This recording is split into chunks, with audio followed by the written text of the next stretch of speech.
Hello बच्चों, आपको जैसा कहे थे कि डिग्री का आपको ऑब्जेक्टिव मिलेगा शॉर्ट वीडियो में। आइए हम लोग सबसे पहले डिग्री को सीखते हैं कि डिग्री हम लोग आइए तो सबसे पहले ये आपको मालूम होगा ये कोण को दर्शाता, थीटा ए कोण को दर्शाएगा। जैसा कि आपको दो को याद करना, एक साइन एक टेन, बाकी आप मेरे भरोसे छोड़ दीजिए कैसे याद करना, ट्रिक बताएंगे।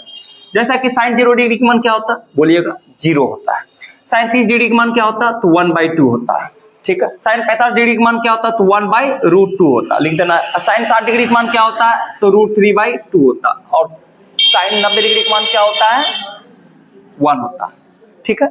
आइए अब कॉस का क्रॉस मल्टीप्लीकेशन करना होगा। साइन का जितना मान है ना 90 डिग्री का मान, वो कॉस 0 डिग्री में आ जाएगा, यानी कॉस 0 डिग्री मान 1 हो जाएगा। जी हाँ।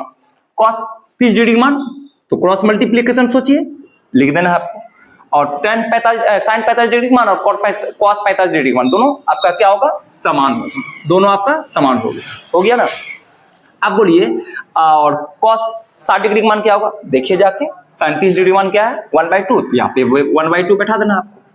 आइए साइन 0 डिग्री का मान 0 है, तो कॉस 90 डिग्री का मान क्या हो जाएगा, 0 हो जाएगा। आइए अब एक तो इसको याद करना है कि tan 0 डिग्री का मान 0 होता है, tan 30 डिग्री का मान 1/√3 होता है, और tan 45 डिग्री का मान 1 होता है। tan 60 डिग्री का मान क्या होता है, √3 होता है, और 90 डिग्री का मान अपरिभाषित। आपको एक चीज जानना होगा कि क्या कि 0 को उल्टा अपरिभाषित और अपरिभाषित को उल्टा 0 होता है, और एक का उल्टा एक मालूम होगा।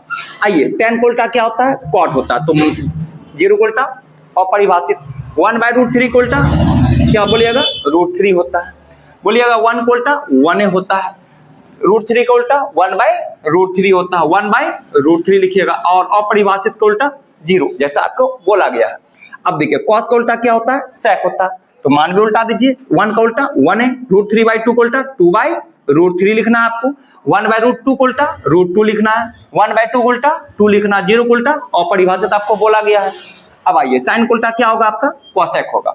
आपको जो बोलते हैं 0 को उल्टा क्या हो गया, अपरिभाषित हो गया, 1/2 को उल्टा 2 हो गया, 1/√2 को उल्टा √2 हो गया, और √3/2 को उल्टा 2/√3 बोलिएगा, और 1 का उल्टा 1 हो गया। वीडियो कैसा लगा बच्चों, समझ में आया? एक लाइक तो बनता है।